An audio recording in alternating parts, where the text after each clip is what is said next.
Siyam kaadlaw sa dili pa ang Pasko, gisugda na ang naandang tradisyon sa mga Katoliko sa ilang pagpangandam, ang Misa de Gallo. Dungon usab niini ang laing tradisyon sa mga Sugbuanon, ang bangaw o pagpamangaw. Ano ang report ni Nico Sereno? Pasado alas 3 pa sa kadlawon, nag-abot-abot na ang mga tao sa downtown area. Kadaghanan naglakaw paingon sa duha ka mga dagkong simbahan. Sa Cebu Metropolitan Cathedral, gidid-an nga makasud sa compound ang mga sakyanan tungod sa pagsugwak sa mga manimbahay. Samtang busy sab ang mga nagpahigayon ning laing tradisyon matag Misa de Gallo. Giguyod ning usa ka pamilyahan ang life-size nga imahen sa tulo ka wise men sakay sa camel. Kini ang tradisyon nga gitawag nga bangaw kun diin gidala ang wise men padung sa simbahan. Samtang sa laing grupo, mga tao gyud nga naka-costume pa niini. Sa tanang misa sa kadlawon, buhaton nila kini hangtod sa adlaw sa Pasko. Ang kaning camel sa amo kaning apuhan. Dugay na kaini mga basta dugay ni jud kaayo ni. Na natiguang na lang akong mama hangtod nga namatay siya. Di padayon sa akong mga anak.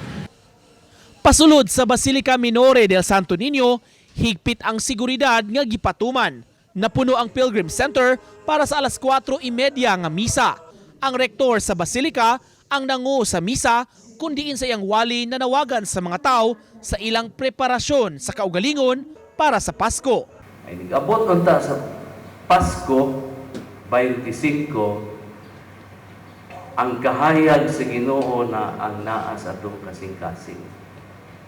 Dili na unta tong mga kapungot, kasuko, pagdumot, o kining atong pagkagarbuso. Kining manag classmates lakip sa misiguro nga makasimba og sayo kay duna sab sila'y mga pangaliya karong panahona. Paningkamutan. Paningkamutan naman. Yes, sir. Ang pangalawa sa pamilya. And genuine happiness sa everyone. Samtang gihulagway sa mga otoridad, malinawon sa kinatibuk-an ang unang adlaw sa Misa de Gallo sa Cebu City. Gi-highlight nila ang panagtambayayong sa lain-laing sektor aron mamahimong hapsay ang kasaulugan. Ang sa Misa de Gallo kanang peace kayo. So wala gyud tayo nakita nga medyo untoward incident unya tungod sa preparasyon. Ang atong mga kapulisan naa sa tanan nga mga churches. Uban ni Cleofer Lumayag, Nico Sereno, Balitang Bisdak.